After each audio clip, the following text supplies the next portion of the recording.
Hello, I'm Bronwyn Parry and I'm delighted to be involved in this project with the New England Writers Centre. I'm the author of 7 novels and a novella. My first 6 novels were set in romantic thrillers set in outback New South Wales, and there was a novella also set in the same area.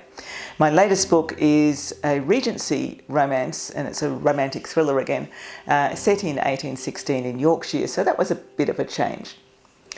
I do a lot of workshops and tutoring of aspiring writers, and one of the biggest challenges that we face as writers, all of us, is what to do and how to handle the backstory. Now, it's really great that we have an idea about our characters' backstories, about what's happened to them in the past, who they are, how they've become who they are, what's important to them.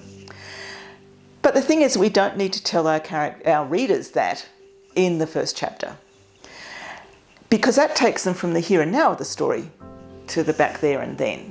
And they don't need to know that at this point. What they need to know is, what's this story about?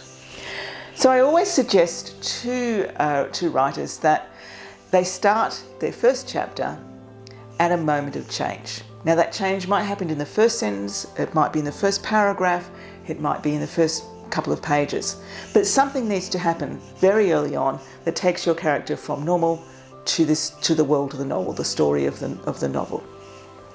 Now, you don't need to actually show what the normal for your character was. It's in how they respond to this change is going to give the readers a lot of clue about what normal was like and what this change means for them. One of the very first writing workshops I ever went to, New Zealand author Frances Houston talked about backstory as being the mortar between the bricks of the story. And I think that's a really useful image to have in mind.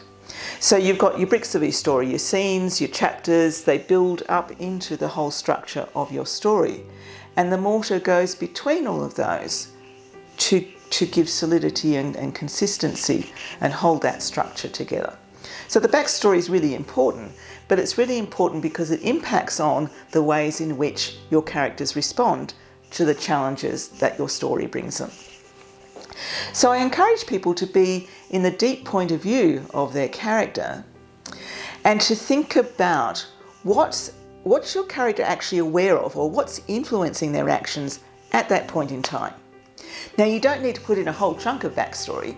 Often a little bit, a hint, a snippet, something that they remember is all that you need at that point, and you will gradually build up the sense of that whole backstory without actually having to tell it. Now, for example, in one of my books I referred to a character walking into a police station, and I think I wrote something like, he didn't stop to see if it was the same table he'd had his face smashed into. So there's a hint of his past. So we know he's not happy with police, he's not happy with the treatment he got, but we don't know why or how. And it's okay, because gradually it's all revealed. But the most important thing is, how did the backstory impact him at that particular point in the story? So look for ways in which you can put in snippets and hints and gradually build a sense of what's happened in the past, and why that's important to your character in the present challenge of the story. I hope that's been helpful, and happy writing.